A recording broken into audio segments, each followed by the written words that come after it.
I'm adrift in a sea of stars. My tether to reality is thin and fragile as the carbon nanotubes that anchor me to the International Space Station.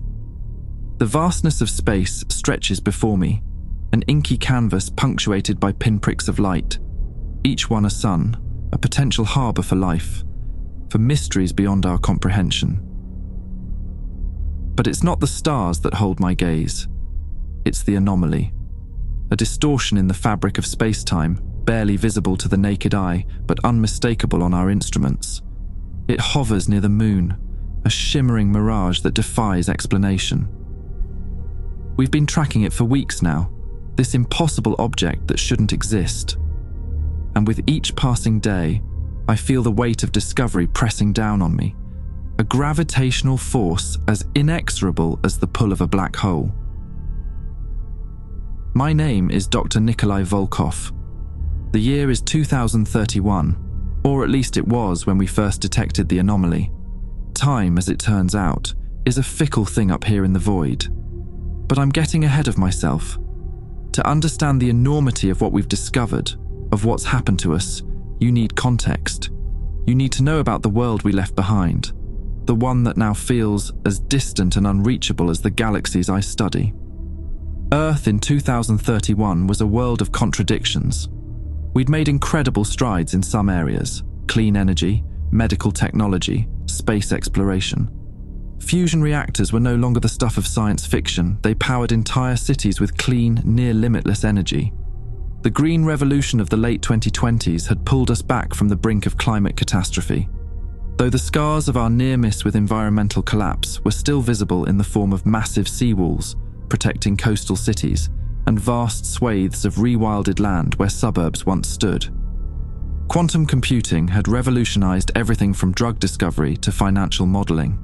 The average smartphone in 2031 had more processing power than all the supercomputers of the previous decade combined. We were on the cusp of true artificial general intelligence, with ethical debates about machine consciousness raging in academic circles and legislative chambers alike. And space. Well, space was where the real action was. The Massadik Urvaseni, the second space race, was in full swing. It wasn't just nation-states anymore. Private corporations were major players, each vying to stake their claim in the final frontier. Lunar bases, asteroid mining operations, plans for Mars colonies. The solar system was opening up before us like a blooming flower. But for all our technological marvels, we hadn't solved the fundamental problems of human nature. The wealth gap had widened to obscene proportions. While the average person struggled with the sky-high cost of living in our colleges, massive, self-contained urban structures that had become necessary in the face of climate change. The ultra-rich were building private space stations and planning generational ships to the stars. Political polarization had reached a fever pitch.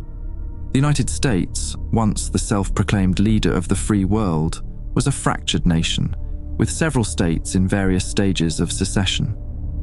The European Union had dissolved, replaced by a loose confederation of city-states and regional powers. China's One World, One Dream initiative had seen them establish a permanent presence on Mars, much to the consternation of their geopolitical rivals. It was against this backdrop of technological wonder and societal upheaval that our mission began. The ISS, continuously occupied for over 3 decades by this point, had been upgraded and expanded numerous times. It was now less of a space station and more of a small orbital city, home to a rotating crew of 30 scientists, engineers, and support staff from a dozen different nations. Our particular crew was smaller, just 6 of us, chosen for a specialized research mission. Commander Adebayo Okafor, a veteran astronaut with 3 previous tours on the station. Dr. Yuki Tanaka, our resident botanist, whose experiments with low-gravity agriculture promised to revolutionize space colonization. Engineers Dmitry Sokolov and Fatima Al-Rashid kept our floating home running smoothly, their constant bickering a source of both frustration and entertainment for the rest of us. And then there was Dr. Jack Harper, exobiologist extraordinaire, and my best friend up here, Jack was something else. Brilliant, sure, but with an irreverent streak a mile wide. He had a theory for everything, from why the coffee machine always broke down, it was sentient and hated us obviously, to what really happened to the dinosaurs. They developed space travel and left Earth in disgust. As for me, I spent my days peering into the vast emptiness of space, searching for answers to questions most people never even think to ask. What's the nature of dark matter? How do supermassive black holes form? Can we harness the power of neutron stars? Heavy stuff, I know. But up here, surrounded by the infinite cosmos, it all feels so immediate, so vital. When you're floating 400 kilometers above the Earth, watching continents slide by beneath you, the big questions don't seem so abstract anymore. Our daily routines were a carefully choreographed dance of scientific experiments, station maintenance, and the mundane necessities of life in microgravity. Wake up at 0600 GMT, strap yourself into your bed, more like a padded wall, and hope the urine collection system doesn't malfunction again. That was always a fun way to start the day. Breakfast was a communal affair, all of us gathered around the galley table, squeezing pouches of reconstituted eggs and sipping coffee through straws. It was during these moments that our little family really came together, sharing jokes, stories, and the latest news from Earth. "Hey, Nick," Jack said one morning, his unruly mop of red hair floating around his head like a halo. "Did you hear about the new quantum entanglement experiment they're running at CERN?" I nodded, my mouth full of what passed for scrambled eggs up here. Fascinating stuff. If they can maintain coherence at that scale. Yeah, I know," Jack cut me off with a grin. "You'll be out of a job. They'll be teleporting your fancy particles across the galaxy before you can say Schrödinger's cat." Commander Okafor rolled his eyes, a feat that looked particularly impressive in zero-G. "If you two eggheads are done discussing the finer points of quantum mechanics, we've got a busy day ahead. Nikolai, you're on spectroscopy duty. Jack, I want you to check on those tardigrade cultures. Yuki, how are the tomatoes coming along?" And so it went, day after day, a rhythm as steady and predictable as the Earth's rotation below us. We worked, we laughed, we argued, we made breakthrough discoveries, and we dealt with mundane equipment failures. It was, in its own way, a perfect existence. But perfection, as they say, is fleeting. It started with a glitch, a tiny anomaly in the data from one of our long-range sensors. The kind of thing that happens a dozen times a day up here, usually fixed with a quick system reboot or a tap of a malfunctioning panel. But this was different. I was in the cupola, that magnificent bubble of windows that gives us our best view of our home planet. Earth hung there, a blue marble wrapped in swirls of white, so beautiful it hurt to look at sometimes. I'd just finished a routine spectrographic analysis of the lunar surface. Boring stuff, really, but necessary for the ongoing plans to establish a permanent moon base. As I was about to close down the system, something caught my eye. A blip on the screen, barely noticeable. Probably just a glitch, I thought. But scientific curiosity, and let's be honest, a healthy dose of boredom, made me look closer. There it was again. A tiny anomaly in the moon's orbit, something that shouldn't be there. "Hey, Jack," I called out, not taking my eyes off the screen. "Come take a look at this." I heard the soft thud of Velcro straps being undone, then the gentle whoosh of air as Jack propelled himself across the module. "What's up, Stargazer?" "Found a new girlfriend out there in the void." I ignored his jab, pointing at the screen instead. "See that? Tell me I'm not going crazy." Jack leaned in, his brow furrowing. "Huh, that's odd. Some kind of object. Looks like it, but it's not showing up on any of our usual tracking systems." "Space junk, maybe?" Jack suggested, but I could hear the doubt in his voice. I shook my head. "Too big, and the orbit's all wrong. This thing's moving with purpose." We looked at each other, a silent understanding passing between us. This was big, potentially world-changing big. "We should tell the commander," I said, already reaching for the intercom. Jack nodded, his usual joking demeanor replaced by a seriousness I rarely saw. Yeah, we should. The next few hours were a flurry of activity.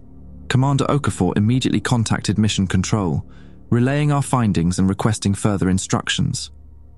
The rest of the crew was briefed, and we all cycled through the cupola, each of us needing to see this anomaly with our own eyes. Fatima was the first to voice what we were all thinking. It's not one of ours, is it?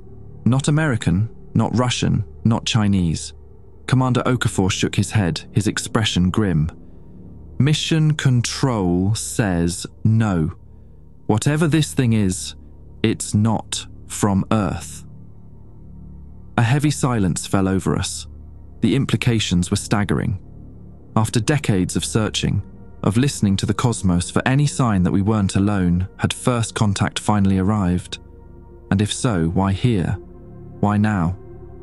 As the hours ticked by, the object continued its slow, deliberate orbit around the moon. We took turns monitoring it, collecting as much data as we could with our limited instruments. Mission Control was in constant contact, relaying our findings to every major space agency and government on the planet. The world below us held its breath, waiting for something, anything. It was during my shift, somewhere around the 36-hour mark since the initial discovery, that it happened. I was adjusting the spectroscope, trying to get a clearer reading on the object's composition, when suddenly the screen went dark. What the... I muttered, tapping at the unresponsive controls. Then I noticed the eerie silence. The constant hum of electronics, so omnipresent that you usually didn't even notice it, had ceased. "Commander," I called out, a note of panic creeping into my voice. "We've got a problem here." No response. "Commander Okafor? Jack? Anybody?"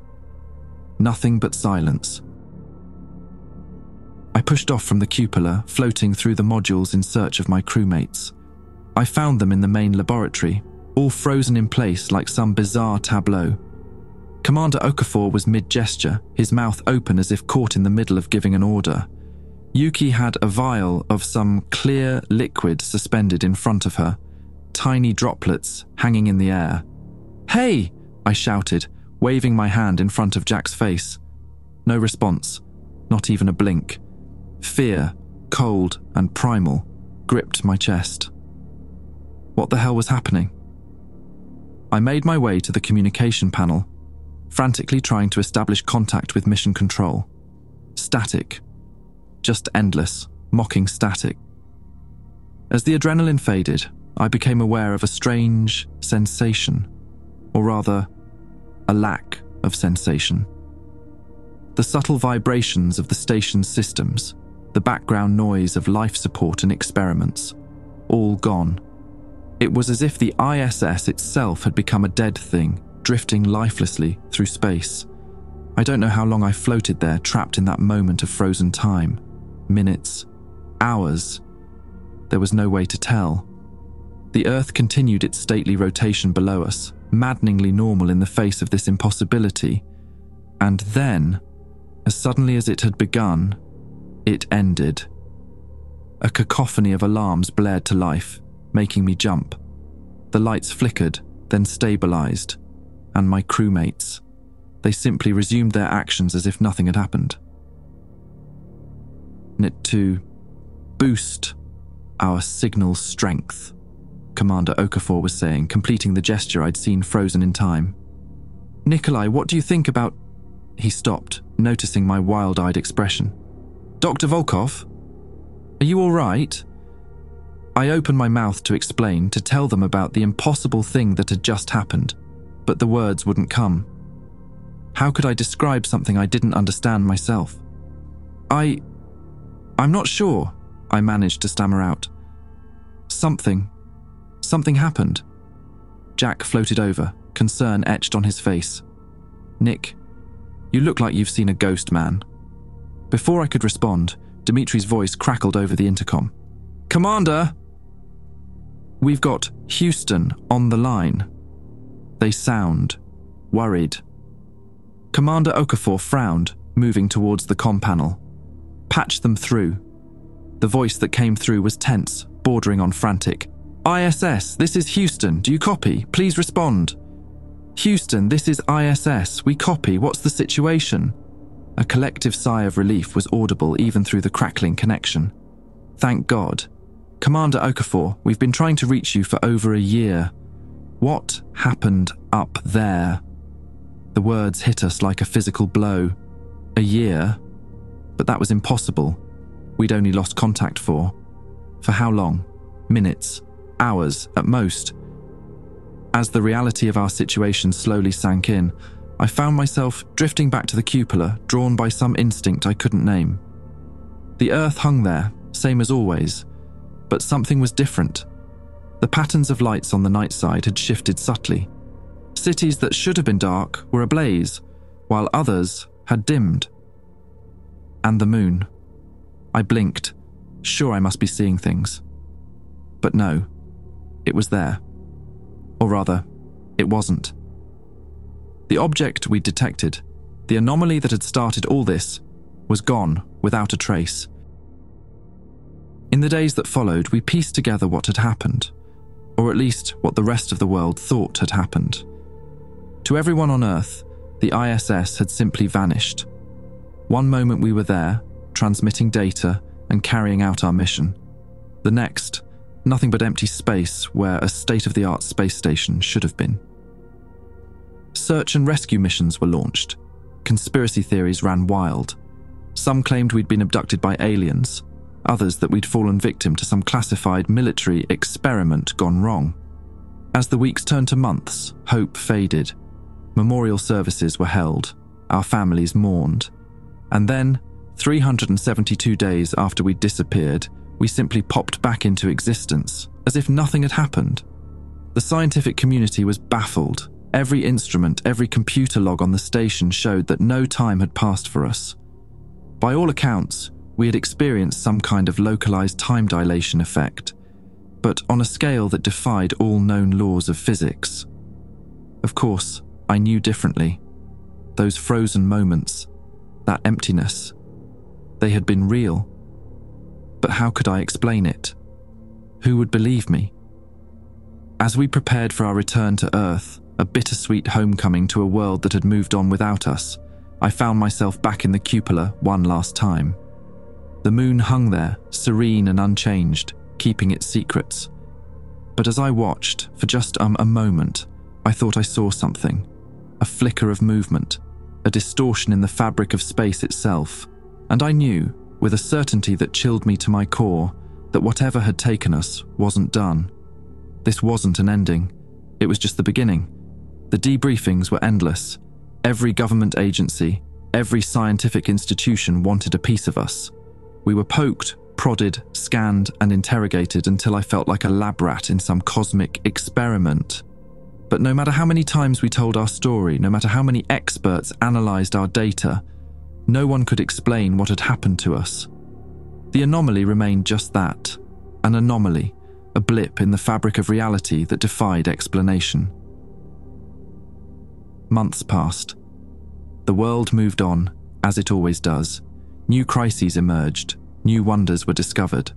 Our year-long disappearance became old news, relegated to the back pages of scientific journals and the fevered imaginations of conspiracy theorists. But I couldn't let it go. The memory of that moment, that impossible frozen instant in time, haunted me. I saw it in my dreams, relived it every time I closed my eyes. There was something there, something just beyond the edge of my understanding. A truth so vast, so incomprehensible, that my mind shied away from it like a wounded animal. I threw myself into research, poring over every scrap of data we'd collected during our impossible year. My apartment became a maze of holographic displays, each one flickering with graphs, equations, and star charts. I barely slept, subsisting on a diet of synthetic caffeine and meal replacement bars. Jack worried about me. He'd come by sometimes, try to drag me out for a drink or a meal. "You need to let this go, Nick," he'd say, his eyes filled with concern. "We're back. We're safe. Isn't that enough?" But it wasn't enough. Not by a long shot. The dream started about 6 months after our return.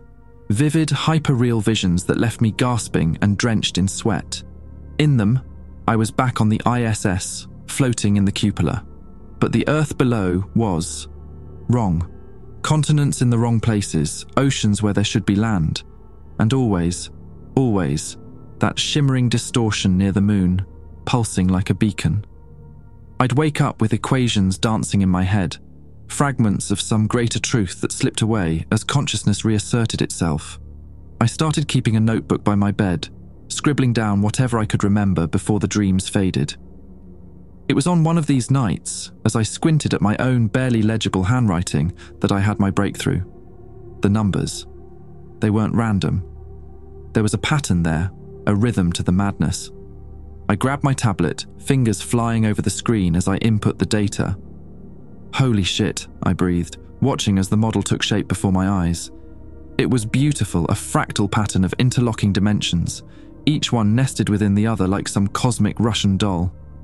I laughed, the sound bordering on hysterical. I'd done it.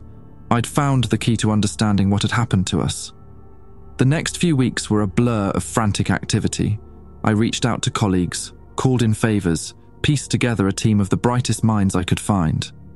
We worked in secret, away from the prying eyes of government agencies and corporate interests. Our lab was a repurposed warehouse on the outskirts of Houston, filled with a hodgepodge of cutting-edge technology and jury-rigged equipment. We were pushing the boundaries of known physics, venturing into realms of theoretical science that most dismissed as fantasy.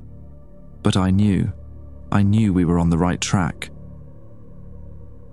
The breakthrough came on a sweltering August night. I was hunched over a quantum processor, running simulations of our model, when the system suddenly locked up. Error messages flashed across the screen, the machine whining in protest as it tried to process the impossible data. And then, for just a moment, I saw it. A glimpse of something beyond, a window into a reality so alien, so incomprehensible that my mind rebelled against it. I staggered back, my head splitting with pain, blood trickling from my nose. "Dr. Volkov!" One of my assistants rushed over, concern etched on her face. "Are you all right?" I waved her off, my eyes fixed on the screen. The error messages were gone, replaced by a single line of text. Contact established. Await further instructions. My heart pounded in my chest. This was it. Proof that we weren't alone, that there was something out there, watching us, studying us. But as I reached for the keyboard, eager to respond, to make contact with whatever intelligence had reached out to us, the screen went dark.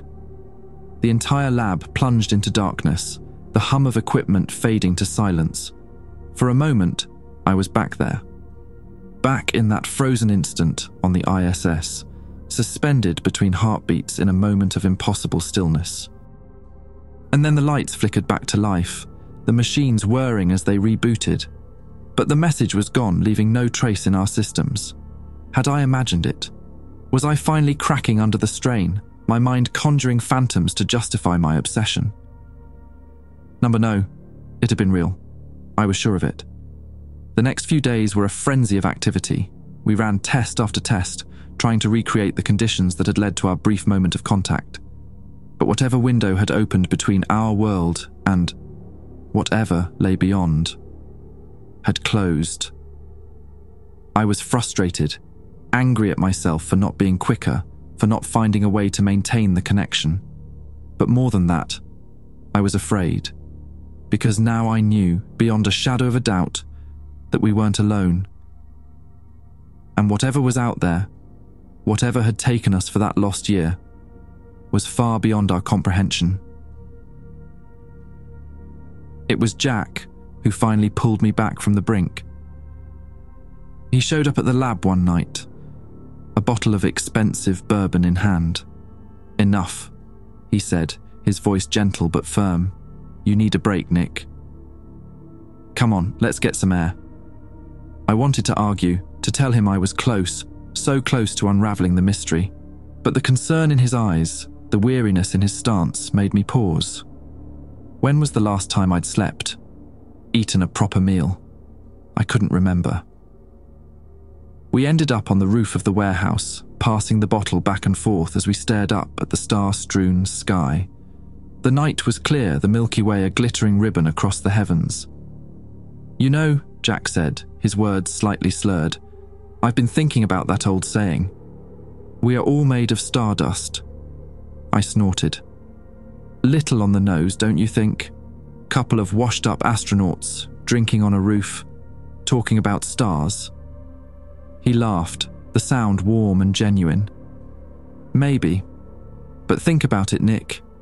Every atom in our bodies was forged in the heart of a star. We're not just observers of the cosmos. We're part of it, connected to it." I took another swig of bourbon, letting the warm burn chase away some of the tension that had taken up permanent residence in my shoulders. "What's your point, Jack?" He turned to me, his expression serious. "My point is, maybe we're looking at this all wrong. Maybe what happened to us, what you've been chasing, it's not something separate from us. It's part of us. Part of everything." I started to argue, to point out all the flaws in his drunken philosophy. But something stopped me. A memory, flickering at the edges of my consciousness. Something I'd seen in that brief moment of contact, a truth so vast and terrible that my mind had shied away from it. We weren't just made of stardust. We were the stardust. The universe observing itself, an endless fractal of consciousness spiraling out into infinity. The bottle slipped from my nerveless fingers, shattering on the concrete roof. Jack started at the noise, but I barely noticed. My mind was racing, connections forming and reforming as a new understanding bloomed within me. "Holy shit," I breathed, echoing my words from that night months ago when I'd first glimpsed the pattern. "Jack, you beautiful drunken bastard, I think you've just solved it." He blinked at me, confusion written across his face. "I have?" I laughed, a wild, exhilarated sound. "Come on, we need to get back to the lab. I think I know what happened to us. And more importantly, I think I know how to make it happen again." The next few weeks were a blur of feverish activity. We reworked our models, recalibrated our equipment, approaching the problem from an entirely new angle.